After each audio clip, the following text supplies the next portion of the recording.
नमस्कार मित्रों, स्वागत है आपका एक बार फिर आपके अपने YouTube चैनल अथर्व एकेडमी में।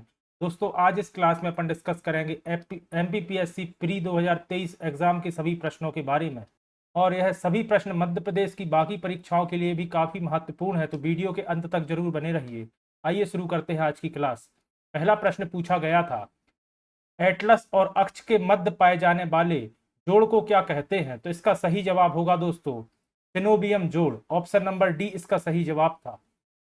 अगला प्रश्न है, अनुवांशिक रूप से परिस्थितिक चींटी बैगन को निम्नलिखित में से किसके लिए विकसित किया गया है? तो दोस्तों इसे कीट प्रतिरोध के लिए विकसित किया गया है। ऑप्शन नंबर बी इसका सही जवाब था।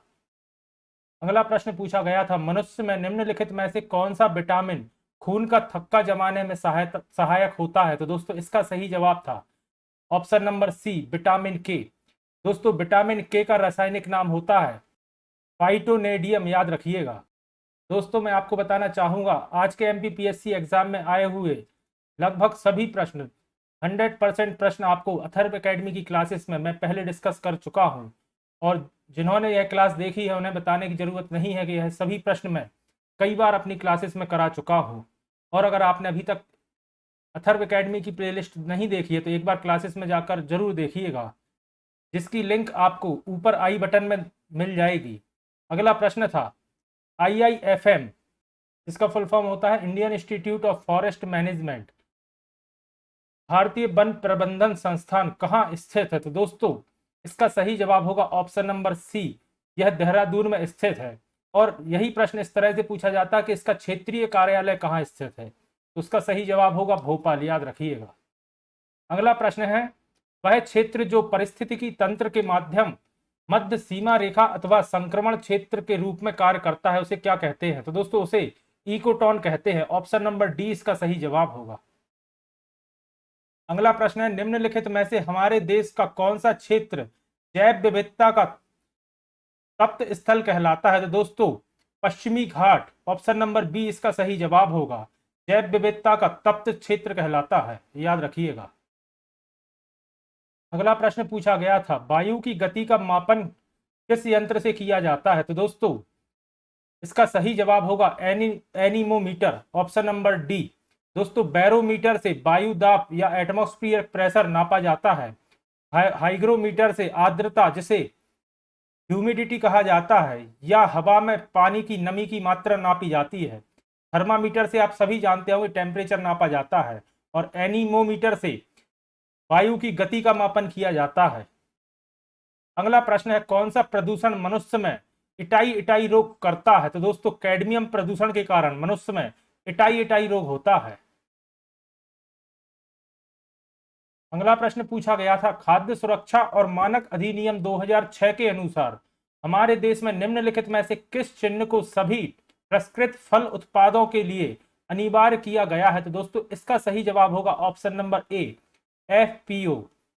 FPO का पूर्ण रूप होता है फार्मर्स प्रोड्यूसर ऑर्गेनाइजेशन, याद रखिएगा। अगला प्रश्न है, आयुष किस का संक्षिप्त रूप है? दोस्तों आयुष मंत्रालय या आयुष विभाग का आपने नाम सुना होगा, और यह आयुर्वेद, योग, प्राकृतिक चिकित्सा, यूनानी सिद्ध और होम्योपैथी थेरेपी का संक्षिप्त रूप होता है। ऑप्शन नंबर ए इसका सही जवाब होगा।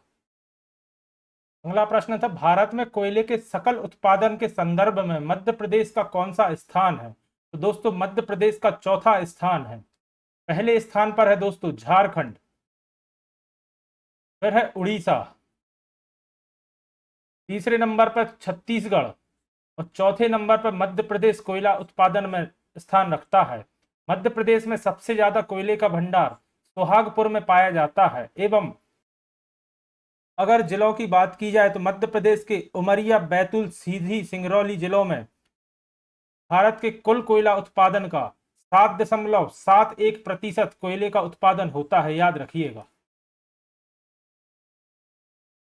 अगला प्रश्न पूछा था, निम्नलिखित में से कौन सा जिला कपास और केले के उत्पादन के लिए प्रसिद्ध है? तो दोस्तों मध्य प्रदेश का बुरहानपुर जिला कपास एवं केले के उत्पादन के लिए प्रसिद्ध है। अगर अकेला कपास पूछा गया होता तो याद रखिएगा खरगोन, खंडवा एवं बुरहानपुर मध्य प्रदेश के सुनहरे जिले कहलाते हैं अपने कपास उत्पादन के लिए। लेकिन कपास के साथ केले का भी पूछा गया था और बुरहानपुर में सर्वाधिक मात्रा में केले होते हैं, याद रखिएगा।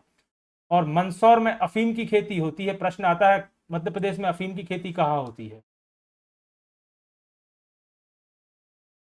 अगला प्रश्न था मध्य प्रदेश सरकार की लाडली बहना योजना के अंतर्गत योग्य महिलाओं के लिए कितनी राशि दी जाएगी। तो दोस्तों प्रति माह के हिसाब से 1,000 रुपए की राशि दी जाएगी लाडली बहना योजना के अंतर्गत। और यह प्रश्न इस तरह से भी पूछा जा सकता था कि वार्षिक कितनी राशि दी जाएगी, तो याद रखिएगा 12,000 रुपए, 1,000 रुपए प्रति माह के हिसाब से। अगला प्रश्न पूछा था निम्नलिखित में से किस जनजाति को आदर के साथ खुटिया पटेल के रूप में संबोधित किया जाता है। तो दोस्तों इसका सही जवाब होगा ऑप्शन नंबर ए, शहरी या जनजाति को।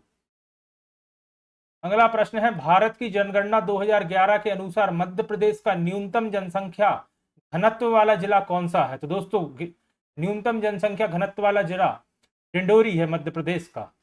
और याद रखिएगा डिंडोरी में 94 व्यक्ति प्रति वर्ग किलोमीटर जनसंख्या घनत्व है। और अगर सर्वाधिक पूछा जाता तो दोस्तों याद रखिएगा राजधानी भोपाल का जनसंख्या घनत्व वाला सर्वाधिक जनसंख्या घनत्व वाला जिला है, याद रखिएगा। अगला प्रश्न था मध्य प्रदेश की पहली महिला राज्यपाल कौन थी। तो दोस्तों काफी सरल प्रश्न है, सरला ग्रेवाल मध्य प्रदेश की पहली महिला राज्यपाल थी। और यह प्रश्न लगभग 100 से ज्यादा बार पूछा जा चुका होगा, याद रखिएगा।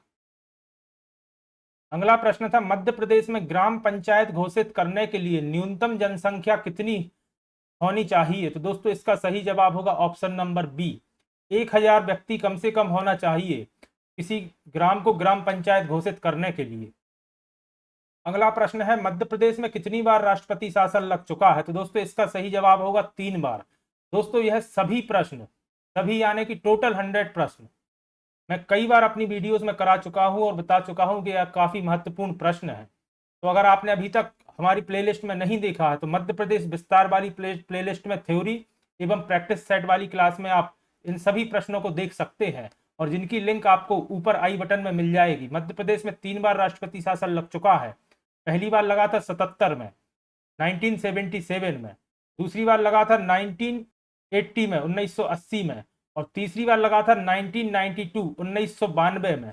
और इनकी सभी डेट सहित मुख्यमंत्री सहित राष्ट्रपति उस समय कौन था और राज्यपाल कौन थे, सभी मैं विस्तार से डिस्कस कर चुका हूं।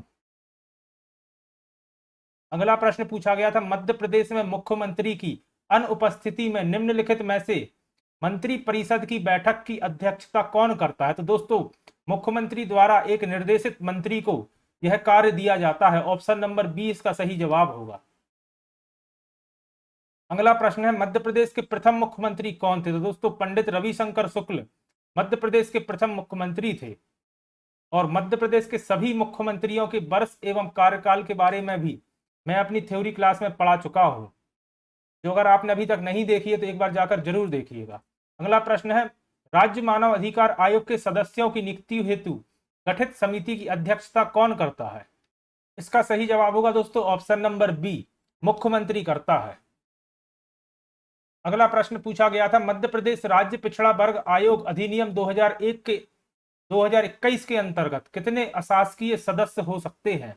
इसका सही जवाब होगा दोस्तों ऑप्शन नंबर सी, 5 अशासकीय सदस्य हो सकते हैं। अगला प्रश्न था संघ तथा राज्यों के लिए लोक सेवा आयोग का प्रावधान संविधान के किस अनुच्छेद में है। तो दोस्तों इसका सही जवाब होगा अनुच्छेद 315, ऑप्शन नंबर बी।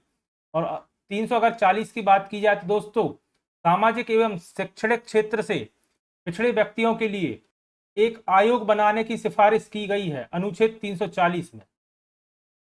अगला प्रश्न था भारत के नियंत्रक और महालेख परीक्षक के वेतन एवं सेवा शर्तें कहां पर विनिर्दिष्ट हैं। इसका सही जवाब होगा दोस्तों भारतीय संविधान की दूसरी अनुसूची में। ऑप्शन नंबर 20 का सही जवाब होगा, द्वितीय अनुसूची भारत का संविधान। अगला प्रश्न था मध्य प्रदेश राज्य निर्वाचन आयोग कब अस्तित्व में आया। दोस्तों यह प्रश्न भी मैंने अपनी कल या परसों वाली वनरक्षक वाली प्रैक्टिस सेट में कराया था।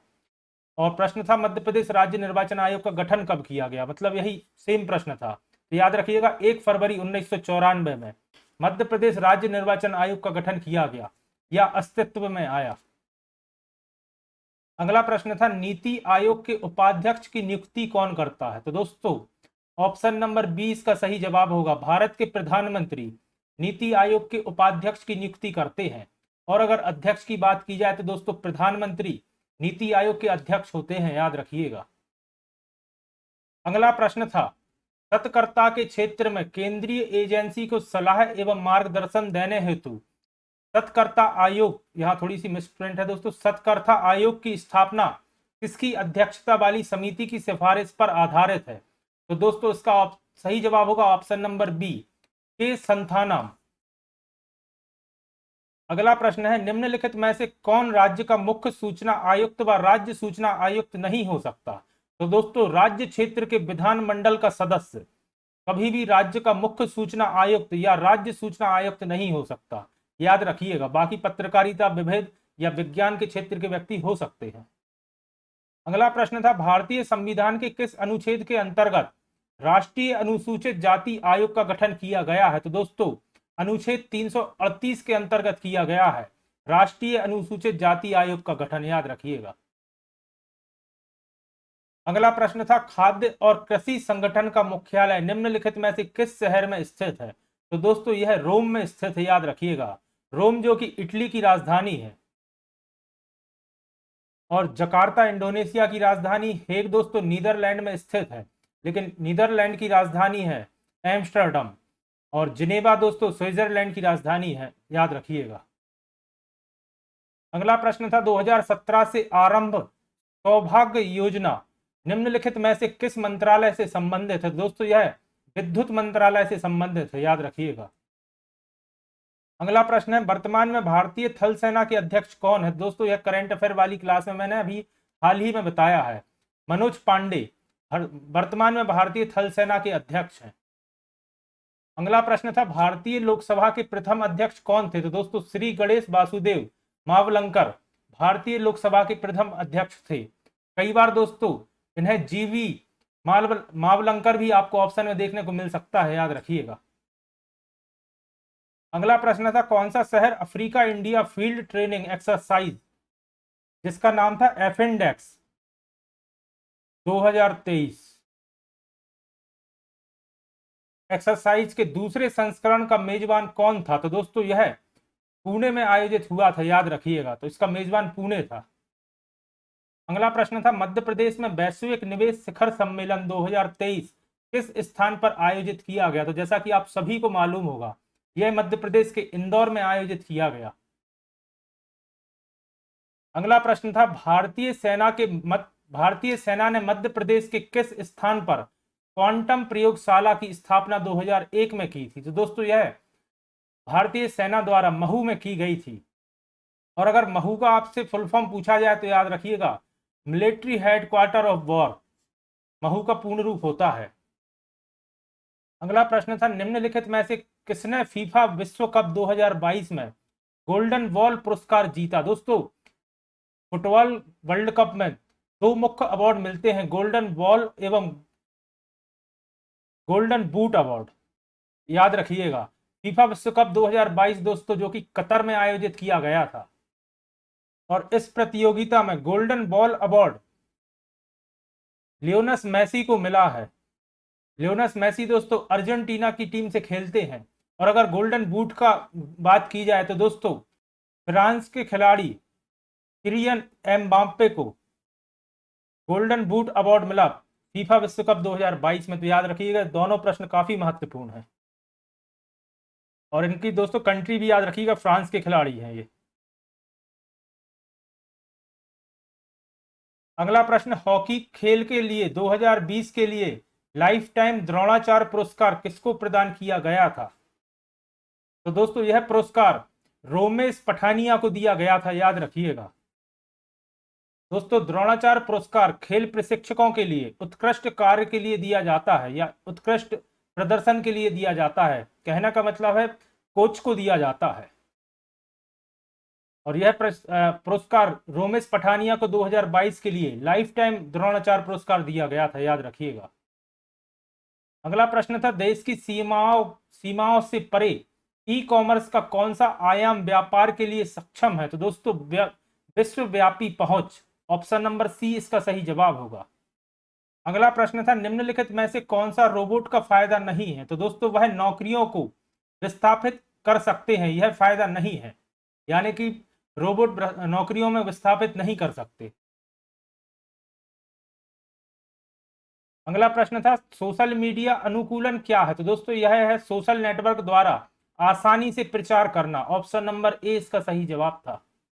अगला प्रश्न था, साइबर सुरक्षा की विशेषताएं क्या है? अनुपालन, आंतरिक खतरों की प्रतिरक्षा, खतरे की रोकथाम और उपयुक्त सभी। तो उपयुक्त सभी ऑप्शन नंबर डी इसका सही जवाब था।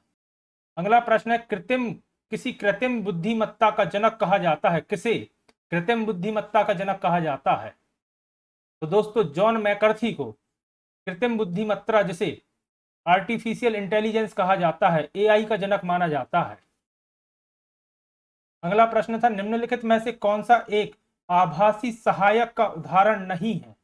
तो दोस्तों नहीं है पूछा है, तो दोस्तों कोटेंसा आभासी सहायक का उदाहरण नहीं है, जबकि एलेक्सा, कोटाना एवं श्री आभासी सहायक या जिसे वर्चुअल असिस्टेंट कहा जाता है के उदाहरण है, याद रखिएगा। अगला प्रश्न था, वर्ष 2011 की जनगणना के अनुसार निम्नलिखित में से किस राज्य में जनसंख्या वृद्धि दर सर्वाधिक थी? तो दोस्तों मेघालय, ऑप्शन नंबर सी इसका सही जवाब होगा। मेघालय में जनसंख्या वृद्धि दर सर्वाधिक थी। अगला प्रश्न था, दक्षिण पूर्व एशिया की सीमा पर नदी मेकांग निम्नलिखित में से किस देश से होकर नहीं गुजरती? तो दोस्तों यह बांग्लादेश से होकर नहीं गुजरती। ऑप्शन नंबर सी इसका सही जवाब होगा। दोस्तों मेकांग नदी विश्व की प्रसिद्ध नदियों में से एक है और इसका उद्गम दोस्तों तिब्बत से होता है, याद रखिएगा। अगला प्रश्न था, वर्ष 2011 की जनगणना के अनुसार निम्नलिखित में से किस राज्य में महिला साक्षरता दर सर्वाधिक थी? तो दोस्तों मिजोरम, ऑप्शन नंबर ए इसका सही जवाब होगा। मिजोरम में महिला साक्षरता दर सर्वाधिक थी 2011 की जनगणना के अनुसार। अगला प्रश्न था, 2020-21 में निम्नलिखित में से कौन सा राज्य देश में मूंगफली का सबसे बड़ा उत्पादक था? तो दोस्तों गुजरात राज्य 2020-21 में मूंगफली का सबसे बड़ा उत्पादक राज्य था, याद रखिएगा। अगला प्रश्न था, एटलस पर्वत किस महाद्वीप में स्थित है? तो जैसा कि आप सभी जानते होंगे एटलस पर्वत अफ्रीका महाद्वीप में स्थित है। अगला प्रश्न था, सुंदरबन निम्नलिखित में से किस प्रकार के वन है? तो दोस्तों सुंदरबन तटीय एवं ज्वारीय वन है, याद रखिएगा। ऑप्शन नंबर डी इसका सही जवाब होगा। अगला प्रश्न था, नाइट ईस्ट रिज निम्नलिखित में से किस महासागर में स्थित है? दोस्तों 90 ईस्ट रिज। तो दोस्तों यह हिंद महासागर में स्थित है। ऑप्शन नंबर डी इसका सही जवाब होगा, याद रखिएगा। अगला प्रश्न था, एशिया में निम्नलिखित में से कौन सा देश स्थल रुद्र देश नहीं है? तो दोस्तों स्थल रुद्र देश का मतलब होता है लैंड लॉक्ड देश, जो चारों तरफ से जमीन से घिरा हो, या आसान शब्दों में जहां समुद्री सीमा ना लगती हो। तो दोस्तों नेपाल जो कि एक लैंड लॉक्ड देश है। थाईलैंड नहीं है दोस्तों, थाईलैंड के बीच या थाईलैंड के समुंदर पूरे विश्व में प्रसिद्ध है। लाओस भी लैंड लॉक्ड देश है और भूटान भी है। तो ऑप्शन नंबर बी इसका सही जवाब होगा, थाईलैंड। अगला प्रश्न था, भारत छोड़ो आंदोलन किस तिथि को शुरू हुआ था? तो दोस्तों आप सभी जानते होंगे 9 अगस्त 1942 को भारत छोड़ो आंदोलन की शुरुआत हुई थी। अगला प्रश्न था, पोथी पढ़ जग मुआ पंडित भया न कोई, ढाई आखर प्रेम का पढ़े सो पंडित होई, यह किसकी पंक्ति है? तो दोस्तों यह कबीर दास जी की पंक्तियां हैं, याद रखिएगा। अगला प्रश्न था, विजयनगर साम्राज्य की स्थापना किस वर्ष हुई थी? तो दोस्तों 1336 में विजयनगर साम्राज्य की स्थापना हरिहर एवं बुक्का ने की थी, याद रखिएगा। कई बार यह भी पूछा जाता है किसने की थी, तो उनके नाम जरूर याद रखिएगा, हरिहर एवं बुक्का, 1336। अगला प्रश्न था, चंपारण सत्याग्रह के दौरान नील की खेती किस नाम से पहचानी जाती थी? तो दोस्तों यह तिनकठिया पद्धति के नाम से पहचानी जाती थी। ऑप्शन नंबर ए इसका सही जवाब होगा। अगला प्रश्न था, परमहंस मंडली की स्थापना किस राज्य में हुई थी? तो दोस्तों यह महाराष्ट्र में हुई थी। ऑप्शन नंबर सी इसका सही जवाब है। अगला प्रश्न है, तहकीक हिंद किताब के लेखक कौन है? तो दोस्तों यह अल बरूनी की किताब है। ऑप्शन नंबर सी इसका सही जवाब है। साथ में एक प्रश्न पूछा जाता है, तोताए हिंद किसे कहा जाता है? तो दोस्तों अमीर खुसरो को तोताए हिंद की उपाधि प्राप्त है, याद रखिएगा। अगला प्रश्न है, प्रार्थना समाज की स्थापना कहाँ हुई थी? तो दोस्तों प्रार्थना समाज की स्थापना महाराष्ट्र में हुई थी। Option number B, option number D इसका सही जवाब होगा। अगला प्रश्न है, संथाल विद्रोह के मुख्य नेता कौन थे? तो दोस्तों सिद्धू संथाल विद्रोह के मुख्य नेता थे। अगला प्रश्न था, निम्नलिखित में से किस स्थान पर बौद्ध गुफाएं स्थित नहीं है? तो दोस्तों अजंता में तो बौद्ध गुफाएं स्थित है, बाकी गुफाओं में भी दोस्तों बौद्ध गुफाएं स्थित है। अजंता महाराष्ट्र में आता है दोस्तों, बाकी गुफाएं मध्य प्रदेश के सीधी जिले में है। लेकिन सांची जो कि बौद्ध नगरी के रूप में जरूर जानी जाती है, लेकिन सांची में अशोक द्वारा बौद्ध स्तूपों का निर्माण कराया गया था, लेकिन सांची में बौद्ध की गुफाएं स्थित नहीं है। तो ऑप्शन नंबर सी इसका सही जवाब होगा।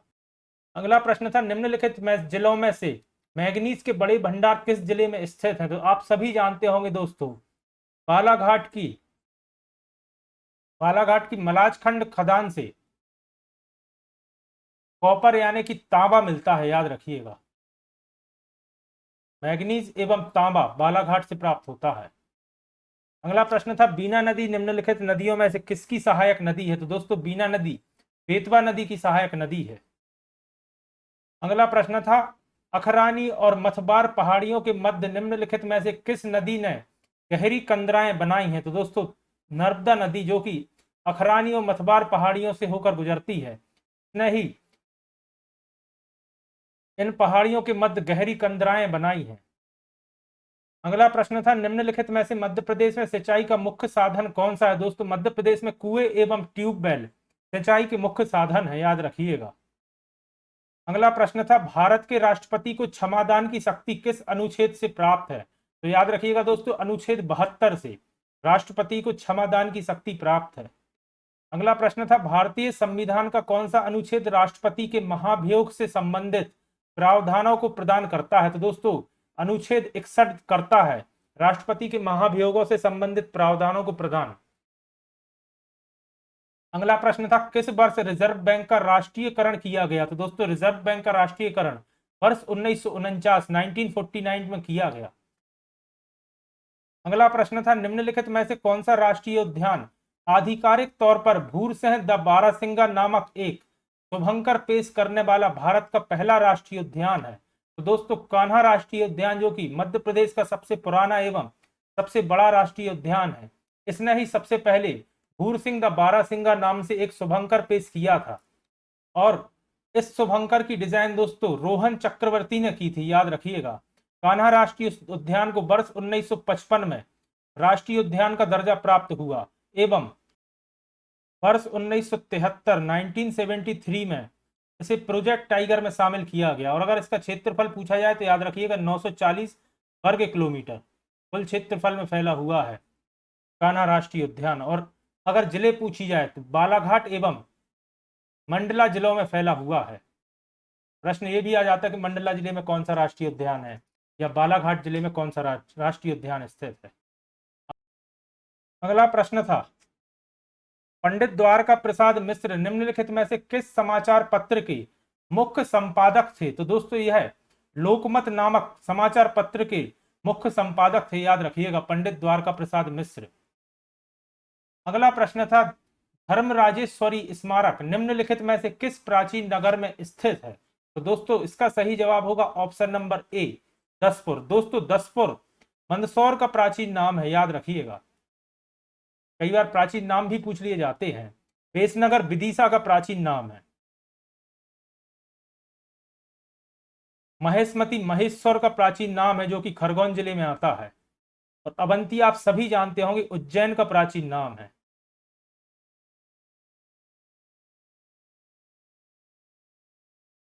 तो दोस्तों ये थी आज की हमारी क्लास, जिसमें आज मैंने एमपीपीएससी 2023 का पेपर डिस्कस किया। साथ ही दोस्तों अथर्व एकेडमी चैनल पर वनरक्षक, जेल प्रहरी एवं एमपी पुलिस के लिए प्रैक्टिस सेट की डेली क्लास अपलोड की जाती है, जो अगर आपने नहीं देखी है तो उसे जाकर एक बार जरूर देखिएगा। और हमारी ही प्लेलिस्ट में मध्य प्रदेश विस्तार में करके एक प्लेलिस्ट डली हुई है, जिसमें मैंने सारे मध्य प्रदेश के बारे में काफ़ी डिटेल से क्लासेस अपलोड करी हैं, उन्हें भी आप जाकर एक बार जरूर देखिएगा। और साथ ही साथ एमपीजी के एवं बेसिक साइंस की प्रैक्टिस सेट की क्लास में अथर्व एकेडमी चैनल पर अपलोड करता हूं, जो अगर आपने अभी तक नहीं देखी तो एक बार उन्हें भी जरूर देखिए। तो इन सभी में दोस्तों एग्जाम ओरिएंटेड प्रश्न मैंने डिस्कस किए हैं जो लगातार एग्जाम में रिपीट होते आ रहे हैं। तो दोस्तों ये थी आज की हमारी क्लास, आशा करता हूँ आपके लिए पसंद आई होगी। अगर आप चैनल पर नए हैं और अभी तक आपने चैनल को सब्सक्राइब नहीं किया है तो चैनल को सब्सक्राइब करें। अगर आज की वीडियो आपको पसंद आई है तो वीडियो को लाइक करें, कमेंट करें और ज़्यादा से ज़्यादा लोगों तक शेयर करें। धन्यवाद दोस्तों।